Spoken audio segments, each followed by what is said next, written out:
Alright, in this tutorial we'll go over making a custom business card that can then be laser etched in our fabrication lab. So the first thing I like to do whenever I'm designing something to make is do a quick sketch on paper. Even if I'm going to make it on the computer eventually, I like to sketch things on paper just to get my ideas down.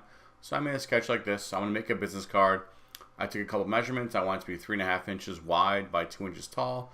I want to have my name on it. I want to have my job. I want to have the school that I work at, and then I want to throw my email address in the bottom. It's also going to have a little border on the outside, and then I want to possibly say villain behind it. I have an image I drew before, so maybe we'll throw that on as a little decoration in the background. So now I have a general idea of what I want to make.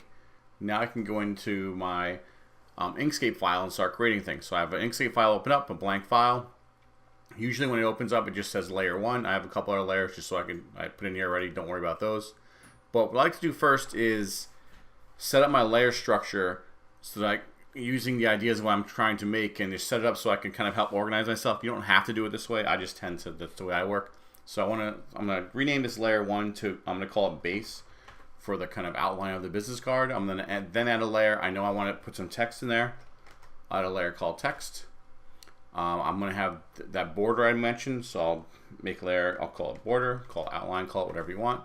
And then I might throw some decorations on there, so I'm going to add another layer called decoration. That could be that image that's going to go in the background later on. Alright, so now I'm going to go back to my base layer, so I'll select that. And if I look at the card I want, it's pretty much just a rectangle, so I'm going to start by just drawing a rectangle. So I'll click my rectangle tool over here on the left, click and drag and make a rectangle. And if you notice, my rectangle is kind of weird because I guess the last one I drew had a curved edge, but that's, I mean, hopefully you've watched my other videos and you've seen this. If I want to uncurve it, I can just highlight it, click that, and just drag this little dot back up, and it makes it sharp on the edges. What I'm also going to do is I'm going to check a couple things. First, I'm going to make it the right size. So I'm going to select it. I know I want it to be, if I can look up here on the top, I can see the size of my object to be 3.5 wide by 2 tall. Drag it down. That's the size of a kind of default business card. I also want to change some color. I'm going to click on it again, and now I think it looks like it's already the correct color, but if it came up as the wrong color, like say it came up looking like this,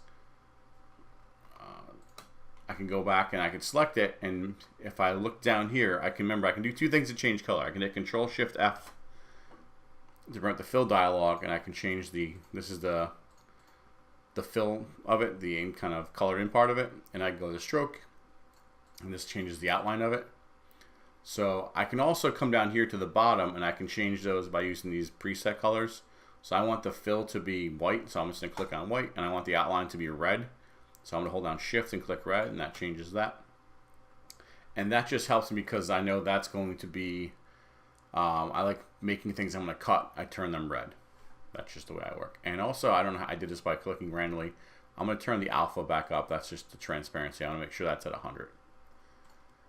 And I'm going to do one last thing. I'm going to make sure, because I know on our machine to cut, I need to have the outline, or the stroke to be 0.001. So I'm going to set that now because I've done a lot of stuff down in the FabLab, and more times than I care to admit to, I forgot to change or if I've changed the size of something, or I've messed around with things and I forgot to reset my stroke size to the correct size, and it makes my beautiful design and doesn't cut it out.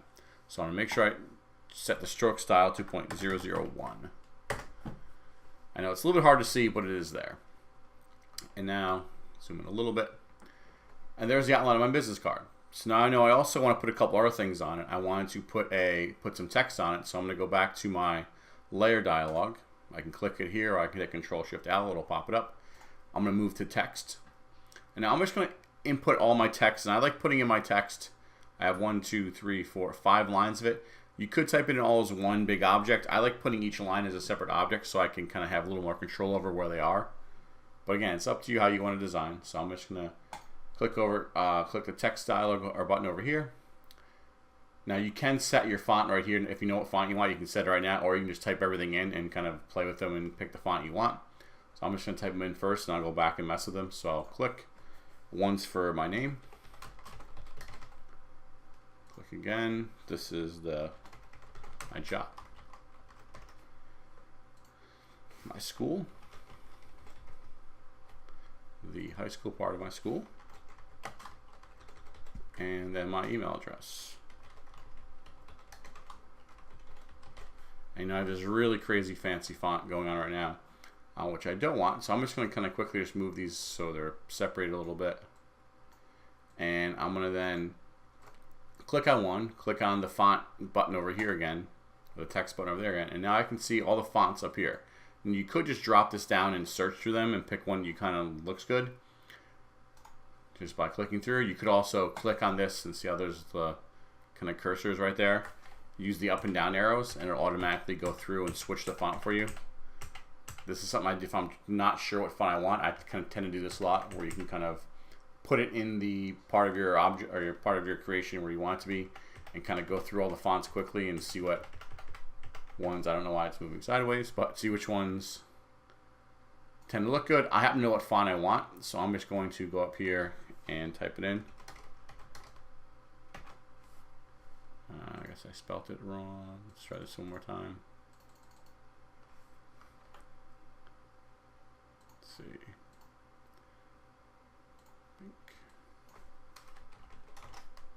Oh, it's 2 words, that's why. So I want this font called Vinerhand for my name. For my job, I want this font called Benjamin Franklin.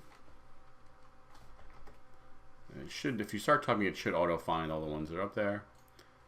For these, I want, let's see, hold down Shift and select those, go up to font, so if I can change it at the same time. I want something called Blown Deadline. And again, I have a lot of fonts on my computer, so you'll be using whichever ones work for you. And then for this part, I want something called Cambria Math. There we go. I'm going to zoom out a little bit so because they're kind of really big. And all I can do is I can just use the kind of the corners here, click on one of them. Remember, hold down Control, that resizes it without it changing its ratios, and I can kind of make them a little bit smaller. And I'm going to start from top down, so I want my name about right there. I want my job smaller than that, so I kind of move that about in there. High school maybe around this, a little bit smaller than that. Same deal here. Maybe make it a little bigger. And then my email, that's pretty good for that. And you can kind of click on them, move them around a little bit. Remember, if you hold on Shift, you can click more than one thing. So if I want to move Somerville and High School together, I hold on Shift and I can move them both. Now, I also probably want these things to be centered. So there's a nice dialogue if you haven't watched a video that has it yet. Using Control Shift A, it's the Align dialogue. So usually this is probably going to be set at selection area. I like using first selected. What it does is I can select a bunch of different things by holding down Shift. And whatever I pick first, that's not going to move, and everything else is going to move to be aligned with the first thing I pick. So I'll pick my outline, pick all my font pieces here, and if I look over here, there's a bunch of different ways I can align stuff.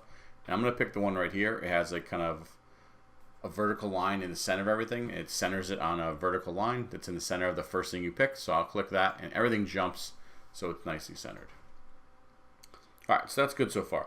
Now I want to make that outline, but first I kind of realized I'd like to curve my corners. Like, so these are like sharp ends, so I want to make it a little bit softer. So I'm going to click on my rectangle again. I'm going to go back, not that, click on that, and curve them a little bit. But I also want to only curve 2 of them. So here's a kind of a trick I've learned. So I curved all 4 of them. Now the problem is, like, when I curve this edge, all 4 of them kind of curve together. So what I have to do is, now I'm going to make this, or I'll leave it like this.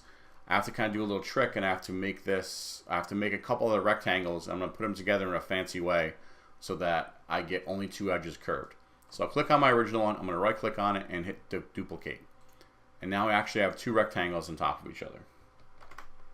So what I'm going to do though is I'm going to take one of the rectangles, the one that's on top, and I'm going to first go back and I'm going to click on here. I'm going to get rid of the curvy part. And then I'm going to grab by the corner and I'm going to resize it. But I'm going to kind of just move it so it's like a kind of a quarter of this thing. And now I'm going to go click on my original one again, right click, duplicate it, do the same thing, get rid of the curvy corners, and then resize it, but this time resize it so it kind of goes this way. And now if you can see, I have actually three, let's move this around a little bit, three rectangles. I have one here, I have the main one, and I have one small one down here. And I'm going to use one of the, what they call Boolean operators, but don't worry about that weird name.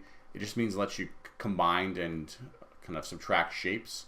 So I'm going to kind of add these three shapes together. Now I got to do one quick thing first, because it might screw up. I'm going to click all three of them, and I'm going to go check and make sure they're the same. So I'll Control Shift F, make sure their stroke style is the same. See how it says 100%? That means they're different sizes, and they might screw up when we combine them. So I'm going to go back to inches and make them all 0.001. Now they're all exactly the same again. What I can do is I'll select the little one, hold down Shift, pick the original, hold down Shift, pick the one down here, go to Path, Union, and it merges them all together. And now I just have one outline shape.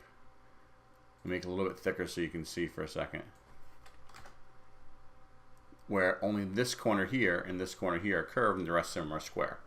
So again, you can't really do that automatically. You have to kind of make the two rectangles and the one curvy rectangle and then blend the three together. Now let me go back and I'll keep this like this, and I'll go back and change it at the end. So I have that curve. Now I also want to make an outline, so here's a nice trick. I'm going to take this, I'm going to duplicate it again because I want to copy it.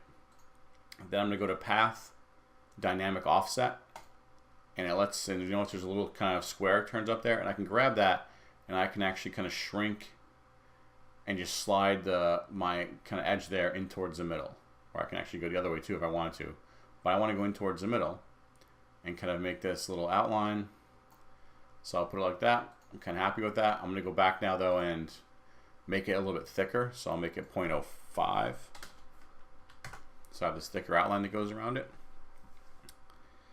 And it's not looking too bad.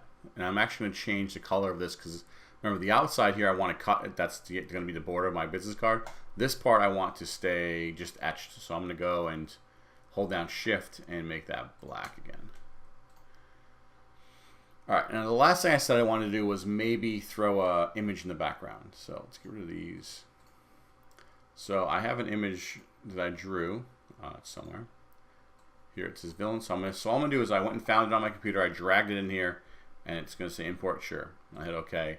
And I'm going to scroll out, and I got this big villain thing that I drew. So what I wanted to first do is, if I zoom in, this is really blurry and looks kind of junky.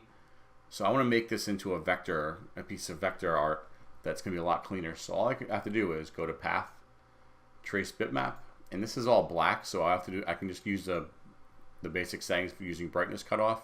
And what it's going to do is it's going to look at how dark all the pixels are here, and if it's light, it's going to not trace it. If it's kind of dark enough, it's going to trace it. So right now it's either black or white, so it's pretty easy for it to tell.